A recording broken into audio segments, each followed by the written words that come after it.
kuna kitu walipata. Na ukiangalia list ya ile watu wote walipata kazi, ni wachache sana wale walipata nje ya ile watu vibaraka yake wale wanaketi naye hapo. Kwa hivyo niambie wa Somali, shida yao si Rigiji. Shida yao ni Aden Duale na viongozi wao. Wajue vile watakaa na viongozi wao. Watakaa na hao namna gani?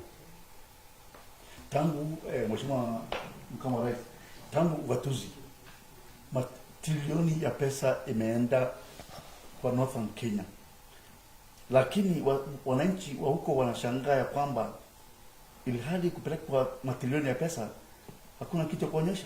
Iko shida gani? Shida ilitoka wapi? Ndugu yangu, ndio mimi niliongea na ndio wakaaji wa hizo kaunti 5 wakauliza maradio waniite.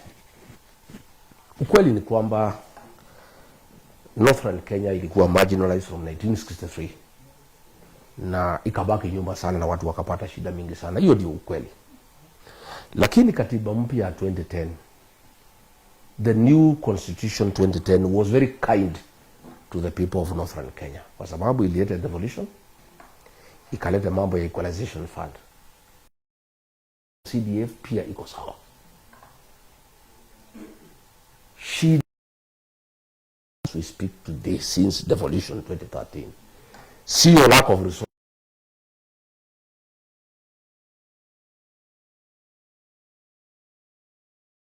Pesa ya devolution, ya equalization fund, pesa ya CDF katika hizo county 5 wamereceive more than $1 trillion shillings. But when you go to the ground, na ndio niliona governor wa Wajir akimpigia kelele jana kusema amefanya kazi nini, watu wa mchallenge. Ukienda ground, there is nothing. Iko mtu amenitumia mimi message anasema Wajir iko tu shule moja ya watoto wale hawasiki, deaf children, one for the whole county, na haina maji, haina choo.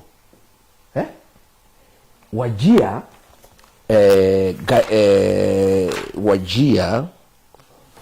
Wajir counties tangu 2013 today wamepata 99.6 billion.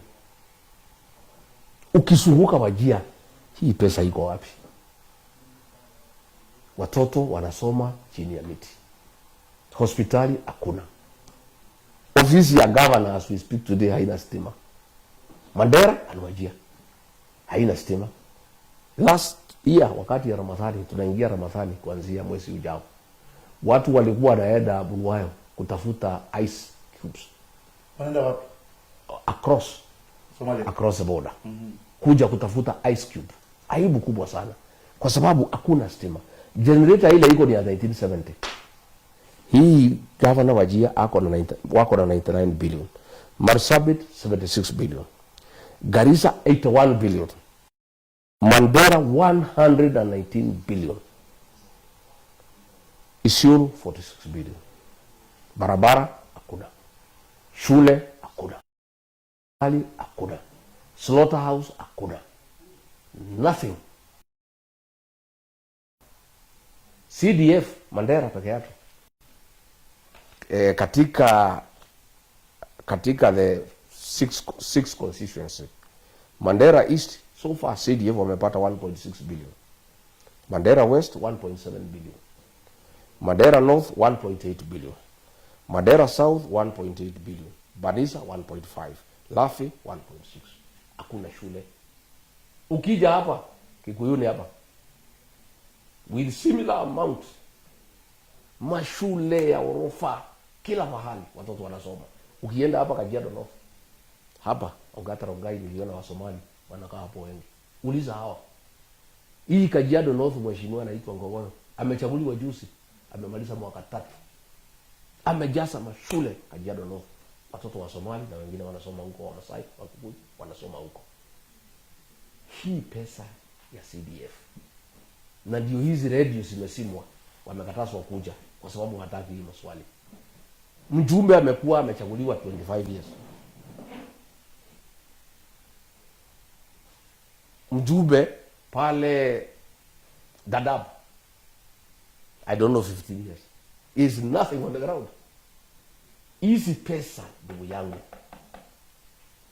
ungepatia hii wajumbe hapa kwetu Mlimani, Every ward in Mandera would have 2 boarding schools, moja ya vijana, moja ya wasichana. Iko mpaka swimming pool, iko borehole, iko solar, inakaa kama academy. Hii pesa imeenda North Eastern. Inaweza jenga Alliance High School Wajir, watoto wakuwa wakienda huko. Inaweza jenga Mangu High School, inaweza jenga Kapsabet Boys. Hii pesa inatosha. Na mimi nataka kuuliza wakaaji wa Garissa, Wajir, Mandera, Marsabit, Isiolo, mkatishe viongozi wenu chini, mwaulize hii mjumbe iko hapa ya Kiharu, kwani anatoa pesa wapi? Na Mungu bunge moja, na mnapatiwa pesa inatoshana. Kila mjumbe anapata 150 million every year. Yenu inaenda wapi? Why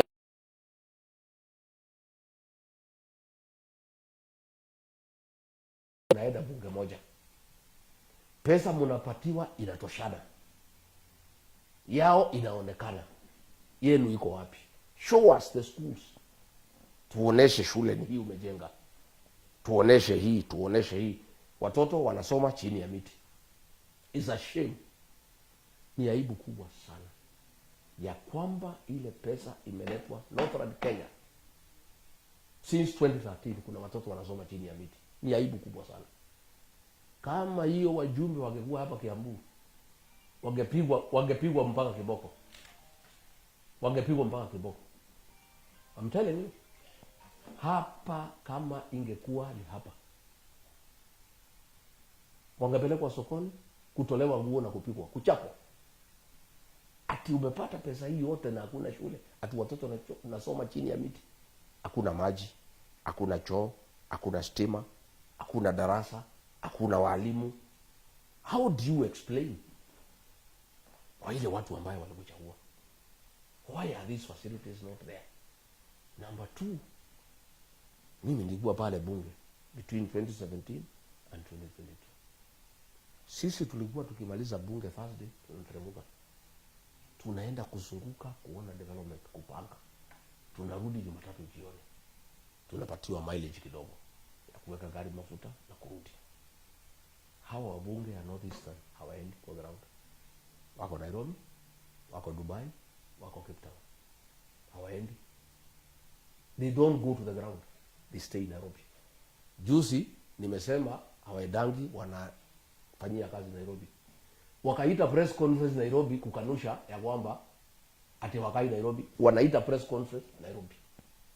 Kwa nini hawaendi ground? Pale bunge iko kitu inaitwa mileage claim.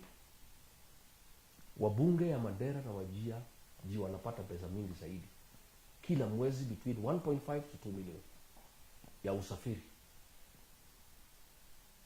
Ningetaka kuuliza watu ya Mandera kama mmeona huko hii pesa wanakula na waende, kwa sababu unalipwa kwenda constituency.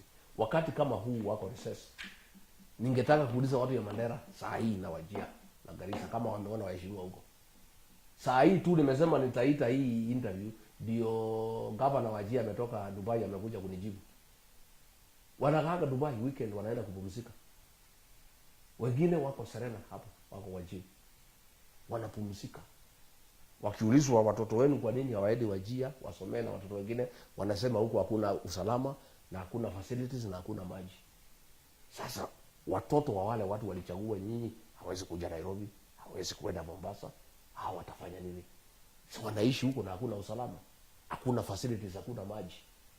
Mimi nataka kuuliza wapiga kura ya Mandera, Wajir na Garissa, nyinyi ni Wakenya wa aina gani? Sielewi nyinyi mimi. Mtakubali namna gani mchague mtu mwaka 20 hakuna kazi amefanya, hakuje ground, anakaaga Nairobi na mnaendelea kumchagua ati wazee wamesema? Alafu mnaendelea kulalamika mambo ya umaskini, mambo ya watoto kuhangaika. Hakuna pahali Kenya akina mama 50% wakijifungua anajifungua nyumbani. Hakuna pahali Kenya mortality rate ya watoto na wamama kukufa wakijifungua iko juu kama Garissa. Na Duale ndio minister wa health. Yeah? Mimi nauliza wapigaji kura ya Garissa na Wajia na Mandera, na ndio walitaka nisiongee na maredio, kwa sababu hii ni maswali mimi nauliza. Nyinyi mtakubali namna gani kuendelea kuchagua viongozi wako na pesa, wamepewa pesa, haitumiki? Na ukweli ni kwamba, tuseme ukweli, nimeona ilikuwa kwa gazeti, Governor Mandera anajenga 120 flats hapa karibu na Parklands. Alikuwa na kesi na shule, iko shamba ya shule wanapigania na shule. Hizo flats 120, cost of building a flat in Nairobi is about 20 million, ambaye naye inakuja na uso 30 million. That is a cost of 2.4 billion. Huyu governor alikuwa speaker juzi. Hii pesa ametoa wapi? Lazima watu ya Mandera wajiulize kwa nini, what is the relationship between hii mjengo ya 2.4 billion iko Nairobi na kukosa any facility in Mandera. Hawa waheshimiwa, na mimi sina ubaya na hawa, lakini lazima ukweli usemwe. Hii malls yote iko hapa ni yao, mahoteli yote ni yao, maflats ni yao. Lavington wamenunua, South Sea wamenunua. Mimi sisemi wasinunue. Kama wako na pesa, kwa nini hawezi jenga Garissa? Kwa nini hawezi jenga Mandera? Kwa nini hawezi jenga Wajia? Kwa nini hawezi jenga Isiolo? Kwa nini kila kitu inajengwa hapa Nairobi? Kwa nini hata hii pesa kama mnaiba, kama lazima muibe, simpeleke nyumbani? If you have to steal, it's okay. Si muibe, alafu kuliko kujenga Isili, kuliko kujenga South Sea, kuliko kujenga Lavington, mwende mjenge Garissa. Mwende mjenge huko mkija hapa Nairobi kutembea, Monarch Hotel ni hiyo watu waheshimiwa. Amara Gardens waheshimiwa. Ukienda Dubai waheshimiwa. Ukienda, nilikuwa Cape Town, nilikuwa deputy president, naoneshwa flats ya waheshimiwa kutoka Northern Kenya. Nilikuwa Dubai na ndio hii estate yote ni waheshimiwa kutoka Northern Kenya. Sasa hapa Karen wamenunua kila kitu, wanajenga hapa. Hatusisemi hii waheshimiwa wasijenge, hapana, ni haki yao, lakini si wafanye kazi nyumbani. Why are you building malls when there are no schools where you come from? Governor wa Mandera kwao nje, there is no school hapo nje. Mtu amenipigia simu, watu nasoma kwa miti kuliko hii. Hata kama ni pesa yako hii 2.4 unajenga maflats hapa, si usikilie watu ya nyumbani huruma, uchukue 50 million peke yake out of 2.4 hapo nje kwako, uende ujenge kashule kazuri, watoto yenu hapo nyumbani wasomee. Na mimi naambia hao viongozi, unajua walikuwa naita mimi mkabila kwa sababu William Ruto alimwambia hawa, huyu Rigiji tumekosana na yeye kwa sababu ya kuongea ukweli, na nyinyi mchunge, akija kuambia watu wenyu ukweli mtapata shida. So nyinyi mumbadike jina, ni mkabila, anachukia Wasomali, ndio akiongea asisikizwe. Lakini Wasomali wamejua ukweli, Waborana wamejua ukweli. Rigiji ndio rafiki yao na ni mtu ya kuongea ukweli, na mimi na jamii ya Wasomali na Waborana ni watu ya ukweli. Wacha ukweli sasa usemwe. For how long watu wa Mandera, watu ya Garissa, watu ya Wajia, watu ya Marsabit, watu ya Isiolo wataendelea kuumia na pesa iko ya kufanya kazi? Mimi nilisema juzi, si kusema watoto wa Wajia wasikuje Kiambu, hapana. Nilisema ni makosa watu ya Kiambu wajenge mashule, watu ya Wajia wapatiwe pesa wajenge mashule, wakatae kujenga, wakule hizo pesa, alafu watoto ya Wajia wakuje wasukume ile ya Kiambu. Hiyo nilisema si haki. Sisi Obiletu tungetaka watoto wote wa Kenya wajuane na wapendane. Sisi tungetaka watu ya Mandera wajenge mashule kubwa kama Alliance. Watoto ya Mandera 20 wakuje wasomee hapa Kiambu. Watoto 20 waende wasomee Mandera. Watoto ya Nyeri waende wasomee Wajia. Watoto ya Wajia wakuje Nyeri. Watoto hao wajuane kwa sababu ni wa Kenya. But it is not fair. It is not fair to the rest of the country ya kwamba Viongozi wengine Kenya wajenge mashule, watumie zile pesa serikali imetoa, wajenge mashule. Wale viongozi wa Northern Kenya hizo pesa wakule, waibe, watumie, wakose kujenga chochote, alafu wao watoto wakuje wasukume hao. It is very unfair to those children. Mimi niambie watu wetu wa Wajir and Garissa and Marsabit the truth. Hao viongozi wanakosea nyinyi, kwa sababu kama kuna watoto werevu ni hao kutoka Somali, the Somali children. Hao watoto tukisoma na hawa high school walikuwa wanakuja na marks iko chini, kwa sababu ya ile condition iko huko, hakuna facilities, so wanakuja na marks iko chini. Hao watoto walikuwa wanahangaika tu the first one year wakiwa form 1. Wakifika form 2 wana catch up na kupita sisi. Hapa University of Nairobi watoto kutoka ya Somali ndio walikuwa wanashinda sisi wakiwa number 1 kwa class.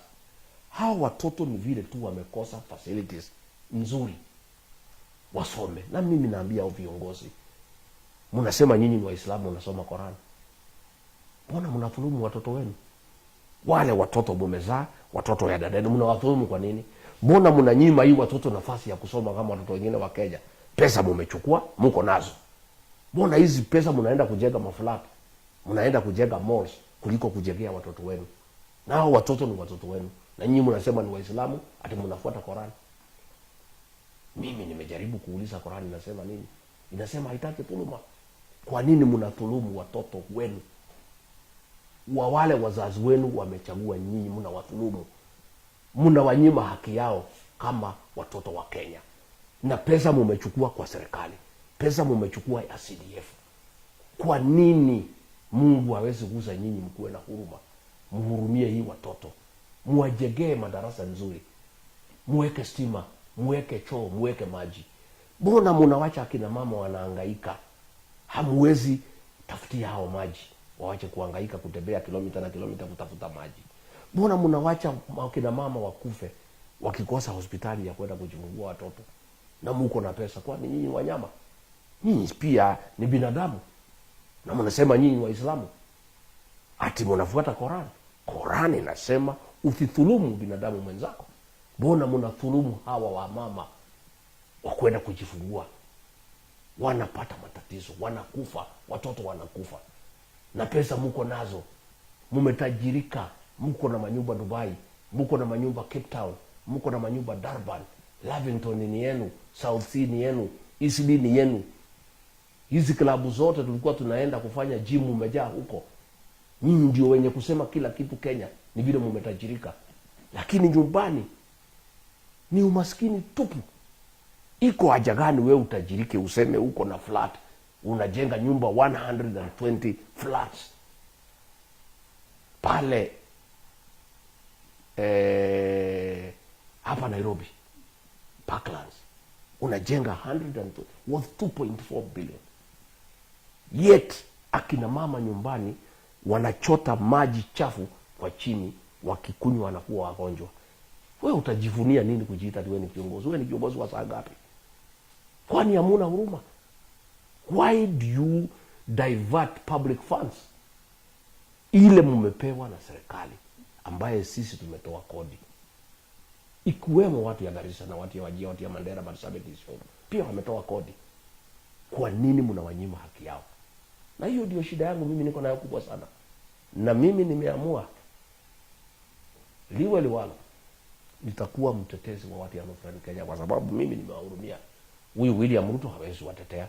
Yeye hawezi kosana na hiyo jumbe, anataka wamsaidie arudi. Hawezi ongea. Huyu Duale ndio anawanyanyasa. Hao magavana wanawanyanyasa. Hao wabunge wanawanyanyasa. MCAs wanakaa hapa Nairobi. Nimesikia gavana wa Wajir amesema kesho nikiongea wataita mkutano kunijibu. Mimi nataka wakinijibu waseme wapi shule mumejenga? Kwa nini Wajir hakuna stima? Kwa nini akina mama hawana maji? Kwa nini hakuna hospitali? Kwa nini hakuna barabara? Hiyo ndio nataka muende mnijibu. Mseme Rigiji anadanganyana. Rigiji anasema Wajir hakuna shule. Tajeni zile shule mmejenga. Shule naitwa Gabatura High School. Ilikuwa shule ya kifahari. Shule National School ilijulikana. Imekufa. Kwa nini? iko mjumbe hapo ako na CDF, iko governor hapo. Why is that school dead? What happened to Garissa High School, Northeastern Girls? What happened to Isiolo Girls? What happened? What happened to Wajir High? These were good schools. Kwa nini hatuweki pesa kwa hizo shule? Tuweke maji ya kutosha, tuweke stima, tuweke mabawa, tuweke laboratory, tuweke library. Hata hiyo watoto tuwawekee swimming pool kwa sababu ya ile hali ya joto, wafurahie kama watoto wengine. Why can't we do that? Sasa kazi yenu Rigiji ni mkabila. Sasa nikuulize ndugu yangu, hii wabunge waliita press conference juzi kunijibu mimi. Nilishangaa sana. Ni mimi wanajibu wakiniita mkabila. Hawakuongea mambo ya njaa na kiangazi ambayo iko katika mashariki, katika kaskazini. As we speak, season 3 they are failed. Pale iko tabu. 2.1 million Kenyans can die. Hawana chakula, hawana maji. Hii wabunge hawaongei, magavana hawaongei, wanaongea tu mambo ya Rigiji ati ni mkabila. Sasa hapo ndio tulikuwa tunataka kuuliza. Watu wa Northern Kenya wameniambia nikuulize, Mheshimiwa Naibu Rais, MPs kutoka Northern Kenya wamekutana wakasema wanataka rais aseme hali ya Northern Kenya saa hii vile iko kiangazi ni national disaster. Mpaka saa hii rais hajasema ni national disaster, amekataa. Kwa nini unafikiri hawezi sikiza hii wajumbe wa Northern Kenya? Rais hana haja na watu ya Northern Kenya. Rais anatafuta kura. Hiyo maneno hapana iko kwa kichwa yake. Rais William Ruto saa hii kichwa yake imeharibika, anatafuta tu kura kwa sababu anaona ataenda nyumbani. Kazi yake ni kusunguka, kupeana uongo na kuhonga watu.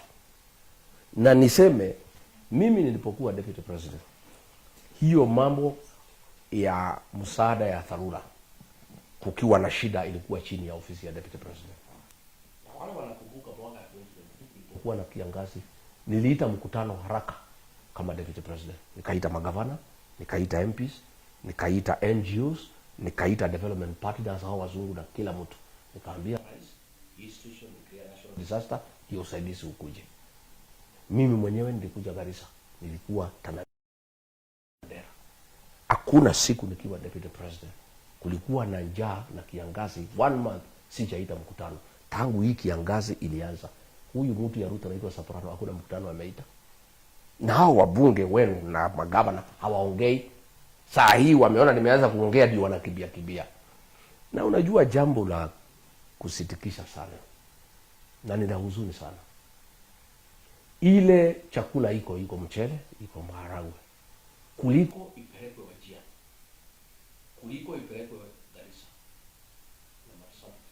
Huyu mtu anaitwa Soprano ameleta hapo mlimani kuhonga watu unapelekea watu ya Kinango pahali iko viazi kwa shamba imejaa, ati unapelekea hao maharagwe, unapeleka mchele. Hii msaada hii wabunge wangeongea, waulize hii maharagwe na mchele kuliko ipelekwe Northern Kenya pahali inahitajika. William Ruto na Kindiki wanatumia kufanya campaign hapa kwa Wakikuyu. Hii chakula wanachekelewa, hakuna mtu anako na haja na hiyo chakula. Hii watu ya hapa mlimani wamejitosheleza na chakula. Iko chakula ya kutosha. So ile chakula ambayo ingetumika kusaidia watu Wajir, Garissa, Mandera, Marsabit, Isiolo, Tana River, Turkana, chakula hiyo yote Soprano wamechukua, anazunguka nayo hapa akiongea mambo ati sijui fire si fire, sijui bwete, sijui noma, mambo ya ujinga. Kuliko aite mkutano vile nilikuwa nafanya, aite donors wote, development partners, sema kujeni, aite Red Cross, aite NGOs, aite magavanas, aite MPs, aite county commissioner, sema iko shida Northern Kenya. How do we mobilize resources ya kupeleka huko tusaidie watu wetu wasikufe? Ndugu yangu, ukifika pahali gamia inakufa, kwa maumbile ya Mwenyezi Mungu, gamia iliumbwa kwa njia ya kwamba inaweza vumilia kiangazi more than human beings and all other animals. Kama tumefika kiwango gamia inakufa na binadamu na ng'ombe na mbuzi, huyu Kindiki hajaita mkutano ya dharura ya kudiscuss. Kazi yake ni kusunguka na maharagwe na mchele na pesa huko mlimani, akisema Bwetse, sijui mimi ni fire, sijui mimi ni noma. Nonsense. People are dying in Garissa, in Wajir. Unaanza kusema tu wewe ni fire. What kind of fire can you be when people are dying? Na hiyo ni kazi yako. Why can't the deputy president, yule alipewa kazi ambaye hakutafuta na hakupewa na mtu yeyote, aite mkutano of the development partners, mkutano ya ONGOs, Red Cross na nani na kila mtu, governors, nini, tuseme national government itatoa pesa kiasi hii, counties mtoe pesa kiasi hii, nyinyi donor partners tusaidiane na pesa kiasi. That's what I was doing. Na mimi najivunia, for the 2 years I was deputy president, hakuna mtu alikufa Northern Kenya. I was spot on. Nikipata iko shida, because mimi mtu ya kusikiza ground, ninakimbia na mobilize chakula, food and non-food items. Tunakimbia, tunalete watu ya jeshi, wanalete maji, wanalete nini, tunafanya, tunaokoa maisha. Sasa hawa wabunge they are quiet, wako busy kwa mjengo. Kila Friday wakitoka msikiti wanaenda kukoroga, wanaenda kusimamia koroga, simenti nini isiibiwe, chuma nini, hiyo ndio kazi wako naye. Mijengo, personal things. They have forgotten the people who elected them into office. They don't care. How is it that 3 months down the line, tangu kiangazi ianze, hakuna mtu naongea? Mimi nataka kuambia William Ruto, hata kama unatafuta kura, niulize William Ruto. Mimi najua uko busy ukitafuta kura, ufikirie vile unaweza rudi, na ni ngumu. Please think about Kenyans, your fellow human beings in Garissa, in Wajir, in Mandera, in Turkana, in Marsabit, in Isiolo, in Tana River, who are dying because of hunger. Declare this drought a national disaster to attract funding. Allocate funds to mitigate the effects of the drought. Let us have an off-take program ya kununua wanyama wasikufe, so that our herders, they can use that money to restock kiangazi kiisha. Hiyo ndio kazi ulichaguliwa.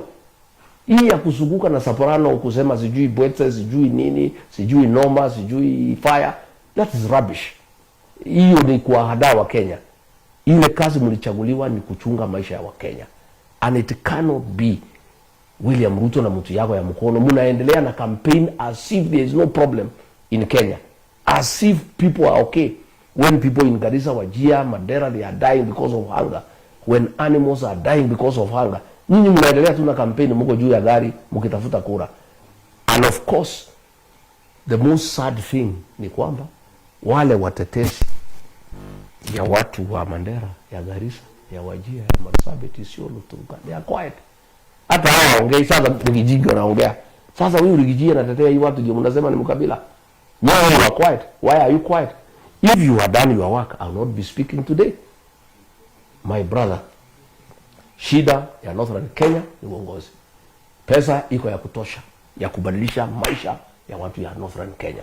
Wapate mashule, sawa. Wapate barabara, wapate maji, wapate hospitali ikiwa na madawa, na watoto wasome. Last year 850,000 children from these 5 counties hawakuenda kwa shule, because kwanza hata wana chakula, madarasa hakuna program yoyote ya vile hii watoto watasoma.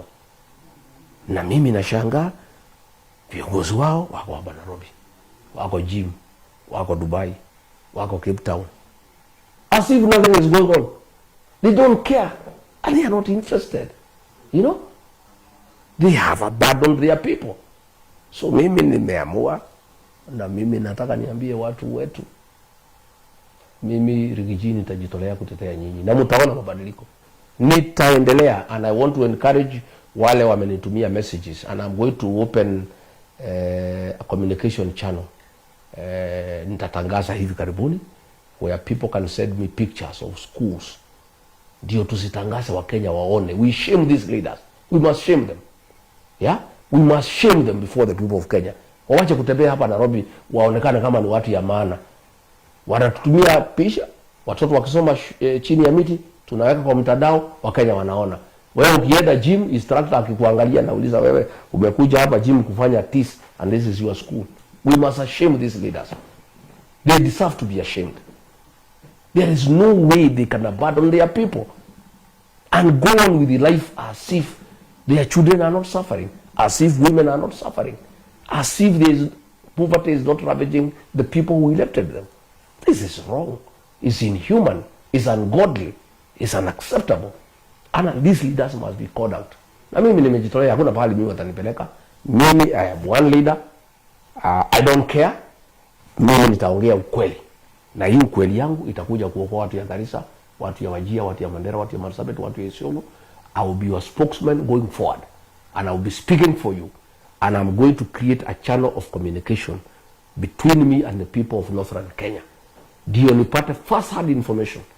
Kama hiyo nimetumiwa nasema there is only one school for the deaf in Wajir.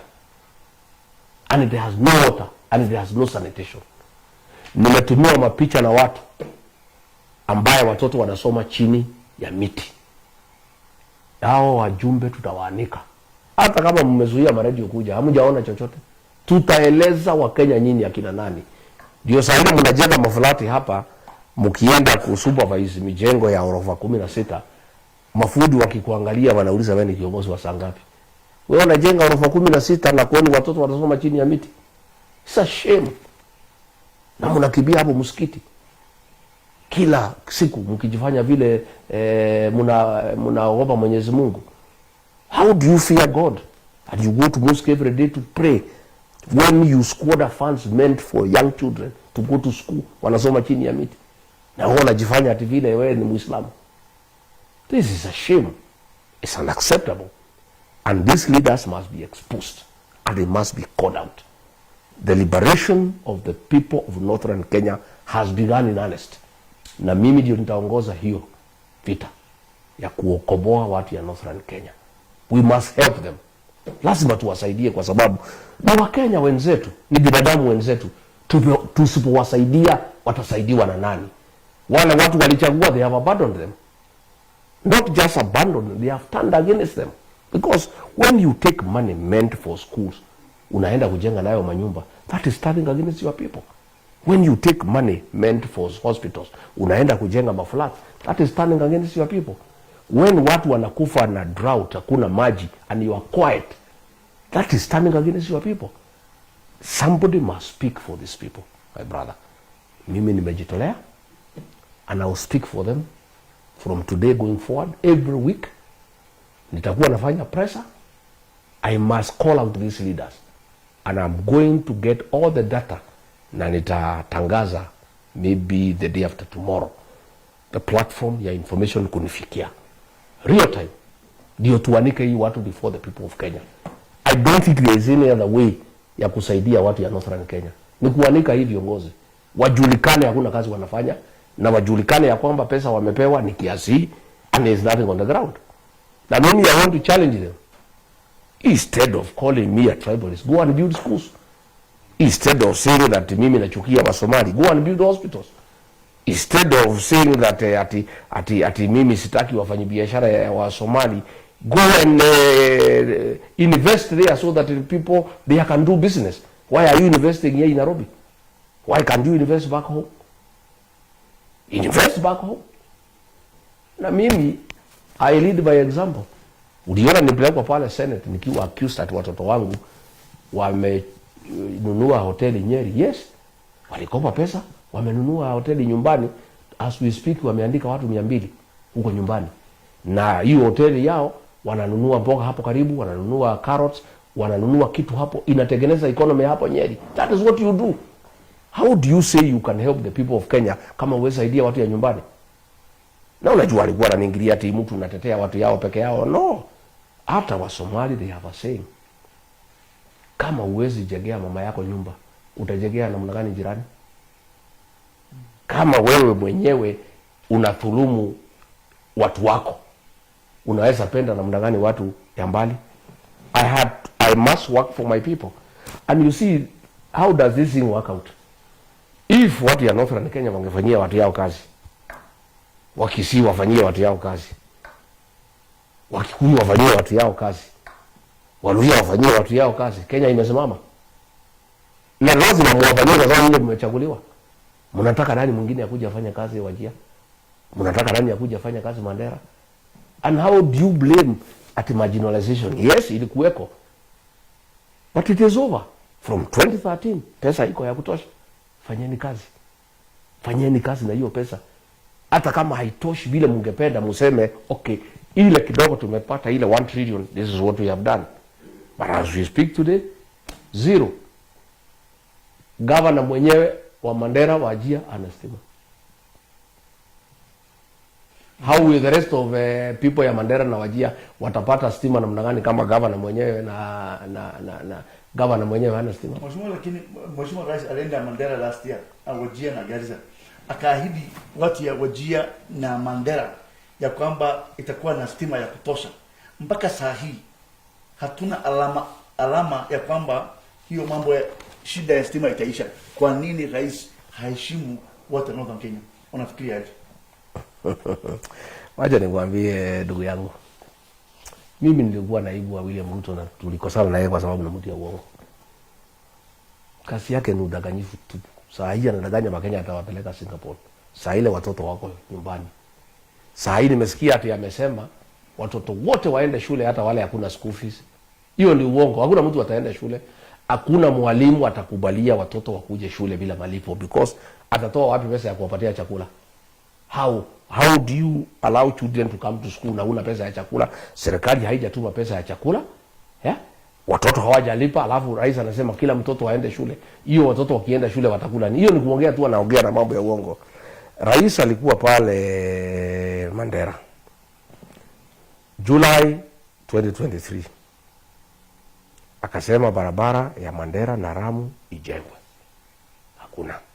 Akasema public street lighting ya 27 million ifanywe. Alikuwa hapo July 2023. Hakuna. Alikuwa pale mambo ya Mandera water supply 2.4 billion. Not one. Hakuna. Alikuwa pale Kiloweri water pan ya 72 million. Alikuwa hapo, ilikuwa launched on 4th May 2024. Hakuna. Yeah? Haya, alikuwa pale Guyu Tita water pan ya 139 million. Hakuna. Unajua hii maneno ya kudanganya wa Kenya, na ndio William Ruto atapata kivumbi tukienda kwa kura. Hajaelewa Wakenya wamejua ni mtu ya uongo na wanataka kumfukuza aende nyumbani. Na pahali amebaki kudanganya watu ni hii Northern Kenya na kwao. Wakenya wengine wote wamemgundua. Nilisikia akisema pahali yako na umaarufu ni Northern Kenya kwa sababu watu hawajagundua uongo wake. Na ameshika hao viongozi wote wanashikana na yeye kunyanyasa watu ya Northern Kenya. Alikuwa Garissa. 1st January alikuwa pale 2024. Our Kadera water project haijafanyika. New Tana River bridge not complete. Alikuwa pale new chain link fence for Garissa airstrip, hakuna, haijakwisha. Unaona, yeye anaenda pale anasema hii na hii na hii. Yeye alisema kutakuwa na stima, mtakuwa connected kwa national grid. Alisema national grid ile yenyewe tuache mambo ya generator ikuwe connected kwa watu ya Wajir, kwa watu ya Mandera. Hakuna. There is nothing. So mimi nataka niseme ya kwamba watu ya Northern Kenya, it's up to you. Mjue vile mtafanya to hold your leaders to account. Mimi nitamsaidia by exposing them. All the money they have been given, nimemsomea hapa. Pesa ya CDF, constituency by constituency, nitamsomea. Na nyinyi mnipatie feedback, mniambie kumejengwa nini. Every constituency. Ndio tukienda hii uchaguzi, you make a decision. Kama mmechagua mtu mwaka 25, mwaka 20, hajajenga mashule na amepata pesa zaidi ya 1.8 billion. Mko na biashara gani kurudisha yeye kwa ofisi? Ati wazee wamesema, hata wazee tunataka kuomba tafadhali. Msiketi wazee kupitisha mtu kuna kazi anafanya. Hata nyinyi wazee mkuwe wangwana, mkuwe fair to the Somali community, to the Borana community. Mkiketi mpitishe mtu, negotiated democracy, sawa, kama hiyo ndio mila na desturi yenu, sisi hatuwezi pingana naye. Lakini hata nyinyi wazee mkuwe fair. Kama mlisema mtu apewe miaka 5, amepata 750 million in 5 years ya CDF, 150 per year. Hana shule ya kuonesha, hana chochote ya kuonesha. Utaendelea namna gani tena kukutana ati waseme mpitishe achaguliwe?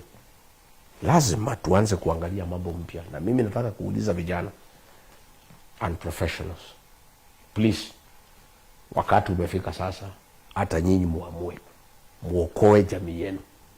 You must save your people, you must liberate your country. Hizi vitu mpiganie, na mjue ya kwamba chama ya UDA ni ya William Ruto. Atapatia wale wabunge wake ambaye kuna kazi wamefanya. Chama ya UDM amechukua, hiyo si chama yenu, ni ya William Ruto. Chama ya ODM amenunua, si chama yenu, ni ya William Ruto. Hizo chama tatu William Ruto atatumia kurudisha hii magavana na hii maseneta na hii wajumbe ambaye hakuna kazi wamefanya. Sasa wale mnataka viti, mjipange. Mkienda UDM mtachengwa, mkienda ODM mtachengwa, mkienda UDA mtachengwa. Sasa kwa nao vile mimi naweza msaidia ni wale ambaye mmejitolea kubadilisha uongozi katika Garissa, Mandera, Wajir, Marsabit, Isiolo, Tana River. Wale mmejitolea kubadilisha uongozi, msiende kwa hizi chama. Hii ni kichinjio, na hii tayari William Ruto amepangana na hii magavana na wamekubaliana. Hao ndio watarudi according to him. Hao wakirudi, hii umaskini huko utaendelea, hii wizi ya pesa itaendelea, hii kukosa development itaendelea, watoto wataendelea kukosa masomo, akina mama wataendelea kukufa wakijifungua. Hamwezi ishi namna hii, lazima hata nyinyi muamuke. Mimi nataka kumwambia nyinyi, na si watu mimi najipigia debe, ile chama mnaweza tegemea saa hii ni chama ya DCP, kwa sababu one, mimi Ruto hawezi kunitisha, hawezi kunishurutisha, hawezi ninunua, hawezi kuniambia nitafanya nini. Yule kiongozi yote anajua hii timu iko, kwa sababu hiyo ni watu ya Ruto, na unataka kutoa mjumbe yako saa hii. Ukienda hiyo barabara ya UDA, ya UDM, ya ODM, hiyo ni kijinjio unaenda. Hiyo ni kijinjio. Hakuna pahali utaenda. Mkuja DCP, tukupatie tikiti, uende utoe mjumbe, uanze kufanyia watu kazi. Na sisi katika chama yetu ya DCP, hakuna mjumbe tutapatia tikiti achaguliwe akose kufanya kazi miaka 5 tumpatie after 5 years. Hatuwezi kubali. Na ndio mimi nataka kuambia watu ya Northern Kenya, mkuja hapa mlimani hapa, kila mwaka wale wanarudi ni only 15%, 85 wanaenda nyumbani, kwa sababu hakuna. Ukikosa kufanya kazi hapa mlimani Kenya, huwezi chaguliwa tena. Mambo ya uchaguzi hapa ni kazi. Umejenga shule ngapi? Umejenga barabara ngapi? Umefanya nini? Umefanya nini? Sasa nyinyi mnarudisha mtu hakuna kitu wamefanya. Ati wazee wameketi, wameamua ni huyu, mnamchagua. Mwaka 5, mwaka 10, mwaka 15, mwaka 20, mwaka 25. Umaskini unaendelea kuzidi. Watoto wanaendelea kuhangaika, wamama wanaendelea kuhangaika. Iko pesa ya kera, kila mjumbe anapewa karibu 65 million every year. Mwaka 5 ni over 300 million. Hapo Wajir, Wandera, Garissa, Marsabit, pesa kazi gani ya kera imefanywa na hii wajumbe? Hii pesa yote imekuliwa. Sasa nyinyi ni wakati wenu, mjiokoe, mjikomboe nyinyi wenyewe, kwa sababu hakuna mtu mwingine anaweza komboa nyinyi. Nyinyi ndio mnachagua viongozi. Na hii hasara yote mumeenda na hii umaskini iko katika Northern Kenya, na hii shida zote mko nazo ni uongozi mbaya. Msipoamua mtafute viongozi ambaye wanapenda watu, viongozi watakubali kuishi na nyinyi, viongozi watakubali wakitoka bunge hawaendi Dubai, hawaendi Cape Town, hawakai Nairobi, wanakuja mashinani kukaa na nyinyi. Unajua siku nilikuwa US, nikiwa Amerikani mbali, watu wakanitafuta kutoka Mandera, wakaniambia tumevamiwa na askari ya Jubaland, hata shule zimefungwa, wanatuhangaisha hapa, wanatuua, na viongozi wetu wamenyamaza. Nikaongea governor, kila mtu aliita press conference, labda wakasema ni uongo, hakuna kitu kama hiyo, kwa sababu hawajui, hawaendi nyumbani, wanakaa Nairobi. Sasa kama mimi nimejua nikiwa Amerika ya kwamba iko askari ya Jubaland ikiwa Amerika, na hao hata wakiwa Nairobi si wangejua, hata kama wataki kwenda Mandera. Hao viongozi wamesahau watu yao, hawana haja na watu yao, hawaongeangi na watu yao. Siku nimetetea hiyo askari ya Jubaland, si wameondoka, watu wanakaa na amani. Na hivyo ndivyo mnastahili, sio Rijia kuwa akiongea, governor wenu wakiwa akiongea, Na senator huyu anaitwa Ali Roba, yeye ndiye alikuwa ananitukana, anasema ati hakuna askari ya Jubaland. Na wako. Na wananchi wanawaona na wananiambia wako. Wabunge hawaongei. Lazima watu wetu wa pale Northern Kenya mujikomboe. Lazima mujisaidie nyinyi wenyewe. If you don't choose the correct leaders, stop complaining about poverty. Don't talk about marginalization. We have enough resources. What we lack is accountability. What is there is theft of public resources. What is there ni kudharau wapiga kura na kuwadhulumu. Because when you divert funds meant for children, hiyo ni dhuluma. So mimi sina solution. Mimi nitamsaidia. I'll give you the ammunition by giving you information. Because mimi siogopi, wengine wote wanaogopa. Hakuna mtu mwingine ataongea. Most leaders watapewa pesa wanyamase. Na hiyo watu wenu wako juu sana kwa kuonga watu. Hata kuna magavana walinitumania, Rigiji wacha tuongee, situketi maneno na isaiti watu wetu wanaanza kutuchukia. Sisi ni wazee, tunaweza keti kama wazee tusikizane. Tafadhali punguza hii maneno tuongee. Mimi sitaki, siwezi ongea na nyinyi. Kama mnataka tuongee, muende mjenge shule. Kama mnataka tuongee, mjenge hospitali. Kama mnataka tuongee, muweke stima. Kama mnataka tuongee, muweke madawa kwa hospitali. Mimi ni Mkenya mzalendo. Mimi sasa nikinyamaza na mimi peke yake ndio nimebaki natetea nyinyi, hii watu ya Garissa na Wajir na Marsabit na Mandera wataenda wapi? Mimi nataka kuhakikishia nyinyi, mimi siwezi nunuliwa na hiyo viongozi wenu. Wanasema ati kila mtu wako na bei. Hata William Ruto anasema namna hiyo. Ati kila mtu wako na bei. Hata huyu Rigiji tutaona vile tutafanya anyamaze. Asisaiti watu ya Mandera na watu ya Wajir, anaanza kuambia mambo mingi wachukie viongozi yao. Mimi sitaki mchukie viongozi wenu. Mimi nataka mjue ukweli. Mjue vile mtafanya na viongozi wenu. Mimi yangu ni mjue ukweli. Na mimi ndio nimebaki katika Jamhuri ya Kenya kiongozi wa kipekee anaongeanga ukweli. Na mimi nilianza ukweli mlimani. Nimekomboa watu yangu wamekataa mambo ya Ruto na hao viongozi ambao hakuna kazi wanafanya. Sasa nataka tukomboe Northern Kenya. Tuambie nyinyi ukweli. Hakuna kazi Ruto amefanya huko na hakuna kazi atafanya. William Ruto ako busy kutafuta kura. Na hakuna kazi atafanya. Na hii magavana yenu wote wamefunguliwa makesi na William Ruto pale kwa EACC kwa sababu wamefanya madhambi mingi sana. Sasa hawa hawezi ongea. Akijaribu kuongea kidogo faili inatolewa. Kwa hivyo hakuna usaidizi mtapata kwa William Ruto. Hakuna usaidizi mtapata kwa magavana yenu, kwa maseneta yenu, kwa wajumbe wenu. Mimi nataka kualika nyinyi mjiunge na Wakenya wengine tumuondoe William Ruto. Itakuwa makosa kubwa sana ati watu ya Northern Kenya ati Ruto ametegemea nyinyi mtamrudisha kazi saa ile watoto 850,000 wako nyumbani bila kwenda kwa shule. Saa ile hakuna hospitali, saa ile hakuna barabara, saa ile hakuna stima. Hata nyinyi mtakuwa ni watu ya aina gani ati mnaenda kurudisha Ruto kwa kazi na kwenu ni tabu tupu iko katika Northern Kenya? Simkuje mshikane na Wakenya wengine tukomboe Kenya. Tutafute serikali mpya, tutafute viongozi wapya. At least mtupatie miaka 5 tuone vile tutabadilisha. Finally mimi nataka na swali wote Northern Kenya wanauliza sana kwa mtandao, tumeangalia wiki hii vile baada ya wewe kuongea. Wanasema marginalization baada ya katiba ya 2010 imesemekana ya kwamba resources inagawiwa kwa bunge. Umewahi ona vile wewe ulikuwa bunge? Umewahi ona waheshimiwa kutoka Northern Kenya ambao wanapinga budget ya Kenya, wanasema hii budget inadhulumu watu Northern Kenya hata siku moja? Hao wabunge hakuna kitu wanaongea juu yake. Mimi sijasikia wakitetea mtu yeyote. Hata nilijaribu kuwaita mkutano inaitwa, kuna project inaitwa NEDI. Ilikuwa katika ofisi ya Deputy President. Kwa hizi kazi ya World Bank. Hii barabara ililetwa ya Lapset na ililetwa na World Bank. Hii William Ruto anasema ni anajenga, ni uongo. Ililetwa na Uhuru na Kibaki ya Lapset na mambo ya World Bank. Nilijaribu kuwaita siku moja tuongee mambo ya development hizo. Ndio wale akawaambia wasikuja, hakuna mtu alikuja. Hao watu hawana haja na kazi. Hawana haja na barabara. Hao ni wafanyabiashara. They are busy doing business. Mimi I've never had hiyo miaka 5 nilikuwa hapo bunge. Sijasikia mbunge yote akisema hapa tufanye namna hii, tufanye namna hii.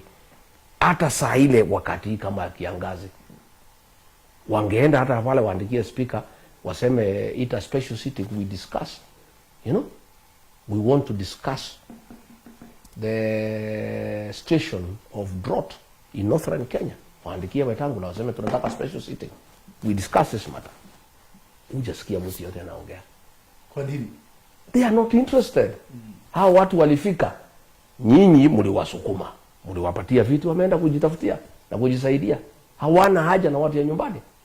Na ndio hawaendi nyumbani. Na hawaelewi mambo ya nyumbani kwa sababu hawaendi huko. Mileage wana claim, they don't go home. Hiyo ni wizi. Force mileage claim, they don't go home. Na mimi ningetaka kuchallenge watu ya Mandera waniambie when is the last time they saw their member of parliament kwa constituency. When is the last time watu ya Wajia waliona MP? Wakati walikuwa wanatolewa ofisi, waliita special sitting. Waliita special, mimi nikitolewa waliita special sitting. Sasa hii kuna disaster hawezi tisha. Hii watu mimi nikienda kupeana chakula Garissa, Mandera, ni kuwabebeleza, twendeni tukapeana chakula. Wanasema tafutia si ndege ya kwenda naye. Tunaenda tunakutana pale Mbakasi ama Wilson na wabeba na ndege. Mimi nashangaa tukirudi na wakuta ndege kwa nani wamekaa ndani. Mimi nilikuwa nafikiria tunawapatia lift, tupeane chakula, wabaki nyumbani, wasikise shida ya wananchi, waelewe what's going on, wakimaliza warudi. Tunarudi na hawa. The next time ninaenda ndio tunaenda na hawa. Na mimi nataka kuchallenge hawa MPs to share their itinerary with their constituents. Yeah? Na mimi nakwambia hao watu watakuja kufungwa kwa force mileage claim because wana claim millions of shillings every month. Pesa ya kusafiri kwenda kwao nyumbani na waendi, hiyo ni wizi. They don't go home. And even when they go by air. Wanaenda once in a while. But wanalete work ticket kusema ati wameenda nyumbani na ni uongo, ni wizi mtupu. Mimi nasema wanapewa between 1.5 million to 2 million by parliament. Allowances to enable them go home. Why don't you go home? Why don't you go and serve your people? Mumepewa pesa ya kwenda nyumbani. Serikali imesaidia nyinyi through parliament. Taxpayers money to enable you as a member of parliament to serve your people. Why do you claim pesa ya mileage then you don't go home? When will you ever go home? You know, these people used to accuse me that I'm a villager because of kwenda nyumbani. And I said I'm a villager. Yes, you must go home. Utakosa kwenda nyumbani namna gani? Na hii watu ya nyumbani hapo ndio walizaliwa, hiyo watu ndio walikulea, ndio walikusomesha, ndio walikupatia baraka ukakuwa kiongozi. Utakosa namna gani kuwatembelea na kujua shida zao? Huyu Rigia na shidaka pale mlimani. Utakosa kwenda namna gani kwa watu wale ambao walikupatia baraka ukakuwa kiongozi? Lazima uende ujue wamekaa vipi. And if every leader ameenda kwao, nobody will be complaining ya kwamba Rigia anaenda kwao zaidi kuliko kwingine. Because kila mtu anaenda kwao, then tunakutana, we exchange notes, then siku unanihitaji tunakuja. Mimi nilienda kujenga shule Isiolo High School. Nilienda kujenga Isiolo Girls. Nilienda kupeana chakula Garissa. Nilienda Mandera kufungua boda. I have been to Tana River kuangalia mambo ya kiangazi na mambo ya El Nino. Nobody can accuse me as deputy president that I neglected the people of Northern Kenya. In fact, the problem I had, the leaders don't want to go. Mimi naambia twendeni huko hawataki. Sasa ningefanya nini? Huwezi enda kwa boma ya mtu mwingine bila mzee mwenye boma. Na tena wanasema kama unaenda lazima utafute ndege. Twende na wewe, turudi na wewe. Sasa tunaenda tunamaliza 4 hours.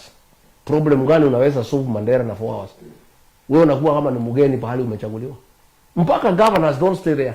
Governors wanaishi hapa Nairobi. Sasa how do, because mimi naona governor hapa kwetu, they live where they are elected. How do you run a county government from Nairobi? Surely, let's be very honest. I think it's very unfair to the people of Northern Kenya. I've even seen watu wakitangaza ati anataka kupigania kiti ya governor, anatangazia Nairobi. How do you announce unataka kiti ya governor wa Mandera ama Wajia ama Garissa na unatangazia Nairobi? You should announce at home. Ukiwa na wazee huko nyumbani. Sasa wewe unaita wazee hapa Isili nini, mnakutana unatangazia hoteli hapa Nairobi. Wanakutana hapa maharusi. Wanakutana hapa kuchanga watu wakienda ngambo. Lakini wale watoto wamebaki nyumbani, nani atashughulikia hao? Okay, si mbaya hata kujenga madarasa, ni sawa, kwa sababu ni mzuri kufanya kazi ya Mungu. Wanachanga pesa sana ya madarasa na ni mzuri. wanachanga pesa sana ya kupeleka watoto ng'ambo na ni mzuri, lakini wale watoto hawaendi shule na pesa yao iko imetolewa na taxpayer. Why don't you give those children their right? Don't even do harambe. You don't need to do harambe in Madera ya watoto hawa ya primary. Just use the money umepewa ya CDF wajengee shule. Wewe governor umepewa pesa, jenga hospitali na weka dawa. Hiyo watu hakuna favor unawafanya. Is their right because they are taxpayers. I am very, very saddened by what is happening in Northern Kenya.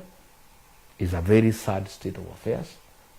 And I think time has come for a leader in this country to speak for the people of Northern Kenya and to help them to liberate themselves from bad leadership, from theft of public resources, and from being trampled upon by their own leaders whom they have elected. I think somebody must help the people of Northern Kenya. Na mimi mwenyewe historia ya nchi hii ikiandikwa, nitachangia kiasi kidogo kusaidia watu ya Northern Kenya. I'll help them. And the way to help them is to tell them what is going on. I must educate them. I must give them information going forward. And they can be sure nobody can stop me, nobody can intimidate me, and nobody will come between me and the people of Northern Kenya. Wale ukitaka kuitana press kesho unitukane, nitukane. Niliona hii kijana anaitwa Juneta na nitukana jana usiku na ni sawa. Yeah, yeye aliiba pesa ya baba. He stole his money ya campaign akaanguka.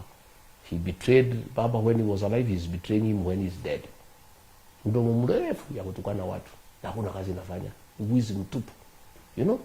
So, now it is unfortunate that a Muslim anaweza iba pesa ya mzee alikuwa anataka kuwa president, pesa ya agents anakula anaanguka uchaguzi. It is unfortunate. It's not in conformity with the Muslim, with the Islamic faith, you know. And anajifanya he was trusted, and mtu anakutrust na pesa yake ya kumsimamia agents, hiyo pesa unakula alafu anaanguka. You know, it's very bad. And then ukiitwa kwa TV kazi yako tu ni kutukana watu na kutukana viongozi. You know, mimi ni kiongozi wa Kenya. Na hata ukinitukana ujue huyu William Ruto mnatembea na yeye, mimi ndio nimsaidia akakuwa rais. Without ile kura nilimtafutia hangekuwa rais wa Kenya. Na hiyo kura nitaitafuta kumtoa. And there is nothing you'll do. So wewe enda tu kutukana sisi, ututukane sisi ni sawa. Lakini sisi tutasimama na ukweli, tutasimama na haki. And the time has come. The people of Northern Kenya must be assisted by Kenyans of goodwill, Rigiji being one of them, to give them proper information of what is happening and the way they have been persecuted by their own leaders, the way they have suffered under their own leaders, the way their money has been stolen, the way they have been denied facilities by their own leaders, the way money meant to mentor them has been diverted for personal use. The people of Northern Kenya are entitled to that truth.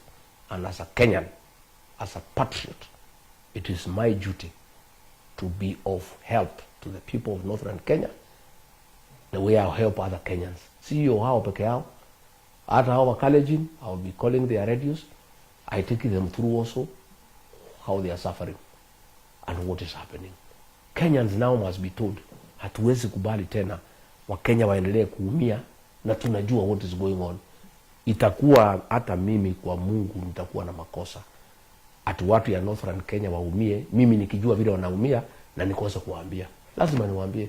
So wacha wanitukane wiki yote kila pahali, waitane kwa msikiti, kwa mikutano wanitukane, lakini ukweli nimesema na ukweli nitaendelea kusema. Na hakuna mtu atanisimamisha kusema ukweli. Na nikikaa hivi karibuni nitatembea Garissa, nitatembea Mandera, nitatembea Wajir, nikaongea na wananchi. Tuonane macho kwa macho. I must tell them what is happening.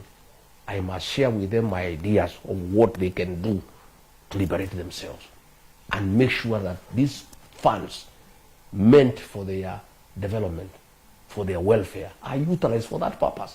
Lazima tuwasaidie watu ya Northern Kenya. Na hiyo tutafanya. Na hatuogopi mtu, na hatuwezi tishwa na mtu yeyote. That one we shall do, na tutaendelea kufanya. Asante sana Mheshimiwa. Tukimalizia, kuna message kutoka vijana wa Northern Kenya waliniandikia message leo, wameniuliza ya kwamba hawa wanataka kuja na application ambaye inaitwa Mheshimiwa Traka. Yani hiyo application yao wanaunda saa hii itaangalia kila mheshimiwa kutoka Northern Kenya. Yes.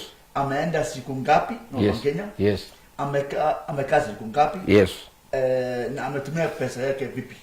Vijana wameniuliza, je, Rigiji ambaye anatetea wote Northern Kenya wote sana, watasaidiana na yeye akawa vijana ama yuko vipi? Nitasaidiana na vijana, and I want to thank them.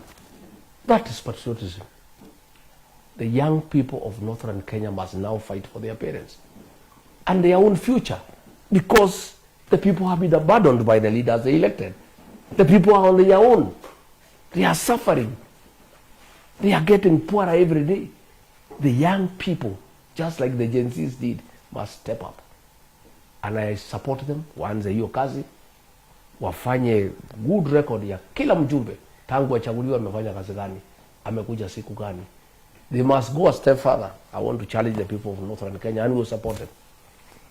The people of Northern Kenya must file a petition before the High Court to compel the Auditor General to carry out a special audit on all funds that have been given to the county since 2013, that have been given to CDF, an equalization fund, almost $1 trillion shillings. The Auditor General must carry out that audit. And you know, hapo mbeleni, auditors wamekuwa na shida sana hata ku-audit projects in Northern Kenya. Hao wabunge wanalete returns kwa auditor, kwa CDF board wa kusema wamejenga mashule, na hakuna kitu wamejenga.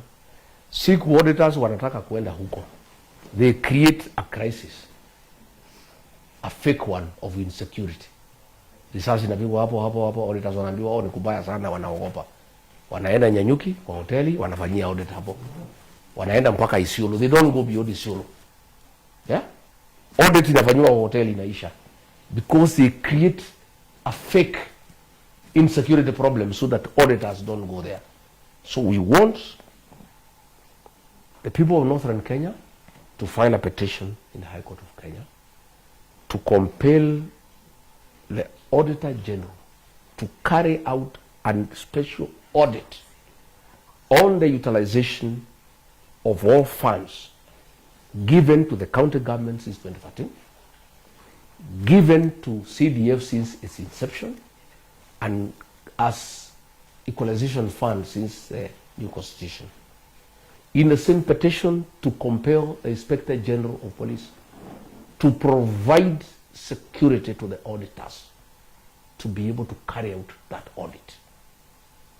And from there, the people of Northern Kenya will make informed decisions on their next leaders, because that audit italete. Wenyewe waendelea kufanya audit yao on the ground, they must do their own audit on the ground, but we want a special audit so that action can be taken, so that people can be taken to court, so that this money can be recovered, so that all these properties they are building in Nairobi can be seized and forfeited to the state and sold to recover the public funds that have been diverted from helping the people of Northern Kenya into personal use. The time for the people of Northern Kenya to wake up is now. They must be proactive and they must have determination. Na mimi naomba vijana msitishwe kama hao journalists wale wametishwa.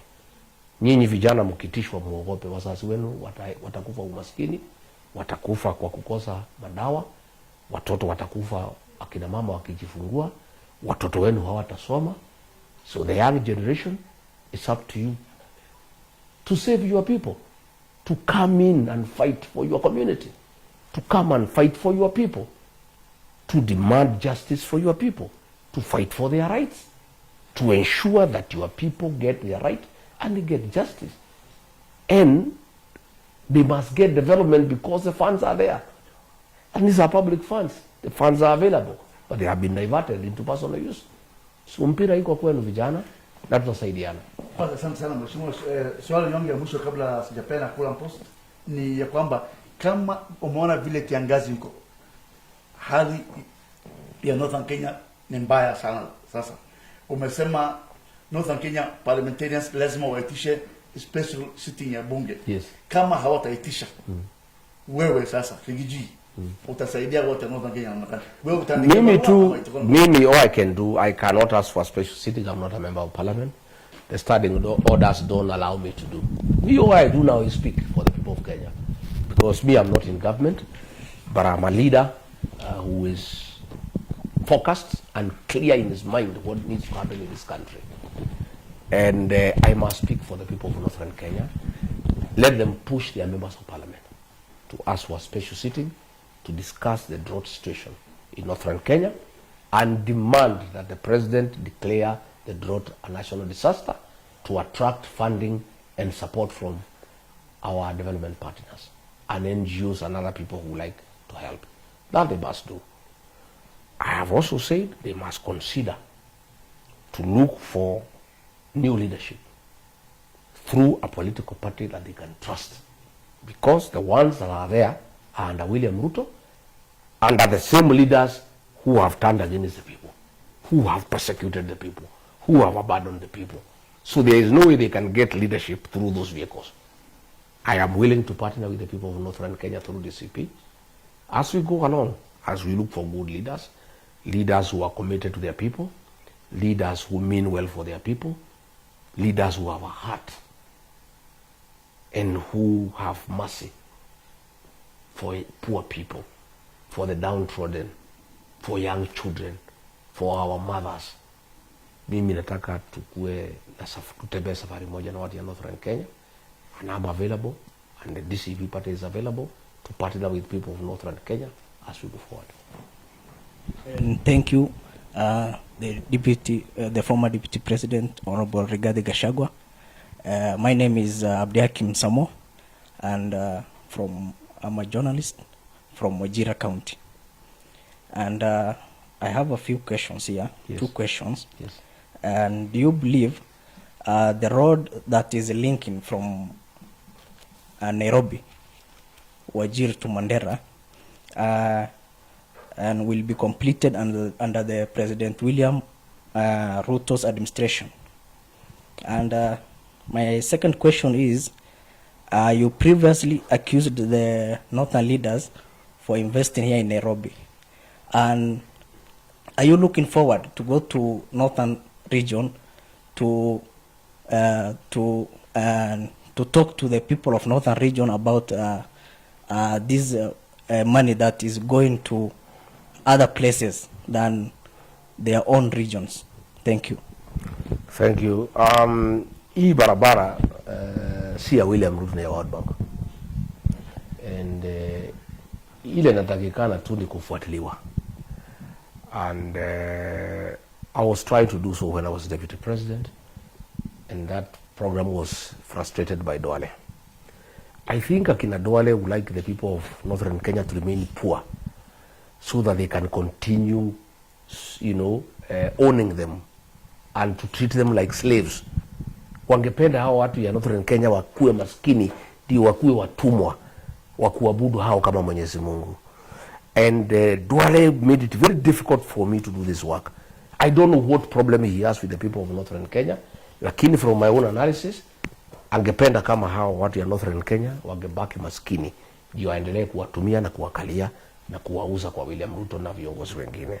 So hii barabara, hao viongozi wakikubali kuitetea na kuongea mambo yake itakamilika. Lakini wakinyamaza, William Ruto wako very busy kutafuta kura. Hana haja na hii kazi, lakini it is up to them. It's true, mimi nimesema hao viongozi wana invest hapa. Mimi nauliza watu ya Northern Kenya waambie hawa invest nyumbani. I am not against investment. I'm an investor myself. Even as I'm a leader, I am an investor. And there is nothing wrong with investing. What we don't want is you to take public funds and use it to invest. But we are saying if they have their own private funds, since they were elected at home, why do they have a problem investing back home? How can they complain about home? Oh, it's insecure. Oh, the conditions are too harsh. Yet unataka wale watu wanakaa huko in that harsh environment to make you a leader. You should be able. Me, when I went to Wamonyoro, they even call me Wamonyoro because I stay in the village. I cannot complain that people in Wamonyoro village are too poor for me to go and stay there with them. Yet hao ndio walinichagua nikakuwa mbunge, ndio nikakuja nikapada nikakuwa deputy president. Hao watu ya Wamonyoro among others ndio wanachagua nikuwe rais wa Jamhuri ya Kenya. How can you be having a problem with your people because they are poor? How do you say you cannot stay with your people because they are poor? How can you say that you cannot go home because there is insecurity? Na wewe ndio uko na nafasi ya kutafuta security for your people. If you complain about insecurity na wewe ni mheshimiwa na raia wa kawaida watafanya nini? Because if these MPs were going home, the government will secure the place. Ikitafutia hii waheshimiwa vile watapigwa usiku nayo raia watalala. Mimi ningetaka kwenda Northern Kenya. Shida langu tu ni kuuliza kama auditors wanajaribu kwenda huko, hao wabunge wanapaga fujo, wanapiga bunduki ndio auditors waogope. Sasa mimi nikija kuchanua watu ya Northern Kenya watanikubalia ama watanipangia njama ya kutupiga marisasi?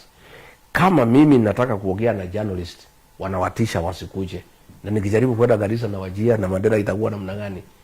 Uzuri mimi siogopi.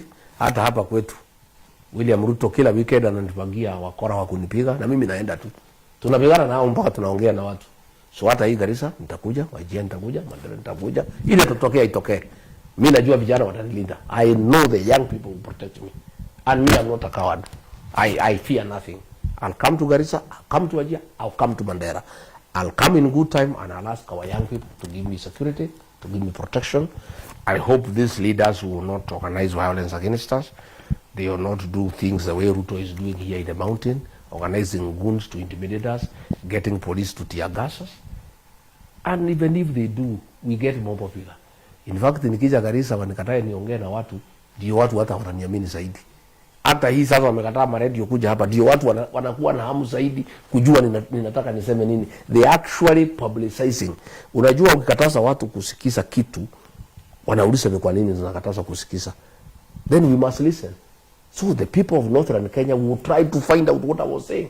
Because why are they being denied the opportunity to hear from Rigiji? Why? Si wangewacha tu waongee na hao warudi wakanushe. Wangewacha Rigiji aongee, aongeleshe watu na maredio, hao waite na hao waongeleshe watu na maredio. Mbona wanakataa mimi nisungumze na watu? Because the beauty are afraid. Hao wabunge wanajua, magavana wanajua hakuna kazi wamefanya, pesa wamechukua, hawajafanyia watu kazi, na wataki mimi niongee na watu ya huko. Because nikiongea na watu ya huko wataherevuka zaidi na wataanza kuuliza maswali. Kwa hivyo I'm looking forward to visiting Northern Kenya at the right time. Nitatangaza ratiba. I'll make a program. I'll go to Garissa. I'll fly to Wajir. I'll fly to Mandera. I'll talk to the people because I'm a Kenyan leader. And the Constitution guarantees the right of movement, the right of association, and the right to political activity. Sidhani watajaribu kunizuia kuongea na watu ya Northern Kenya. Hata wakijaribu tutangangana and somehow we'll talk. You know, we'll struggle until we make sure we come and talk to the people. Asante sana Mheshimiwa Makamu wa Rais. Ningependa kushukuru kwanza Kulam Post ambayo wako live sahi hapa. Ningependa kushukuru tena kijana mshupavu Alnami Moha ambaye ako live kwa Facebook page yake, na wale vijana wa Northern Kenya ambao wamesema watatengeneza app ya kutrack members of parliament ya Northern Kenya. Yes. Ambayo wamesema utasaidiana na hawa. Nashukuru sana na nashukuru Mheshimiwa Makamu wa Rais kwa kutukaribisha hapa nyumbani. Tungesema asante sana. Tutarudi na tutarudi wakati mwingine. Asante sana. Mungu atubariki. Thank you, asante sana. Hata mimi nimeshukuru. Thank you so much. Kwa kupata nafasi. Thank you very much.